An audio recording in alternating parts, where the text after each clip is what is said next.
வணக்கம் நண்பர்களே. தமிழ் சினிமாவின் இரு பெரும் துருவங்களாக உயர்ந்து நிற்கிறார்கள் விஜயும் அஜித்தும். 1990களில் ஆரம்பித்த அவர்களுடைய சினிமா பயணம் இன்று 30 வருடங்களை கடந்து ஒரு மிகப்பெரிய உச்சத்தை தொட்டு நிற்கிறது.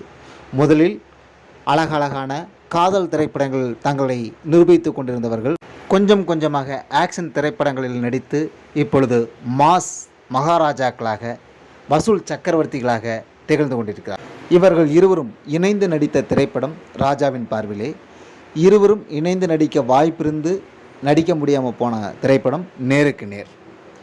மீண்டும் இவர்கள் இருவரும் இணைந்து நடிப்பார்களா என்று மிகப்பெரிய ஆர்வம் எழுந்து நிற்கின்ற இந்த சூழலில் இவங்க ரெண்டு பேருமே இப்போ அடுத்தடுத்த இடத்தை நோக்கி போயிட்டுருக்காங்க.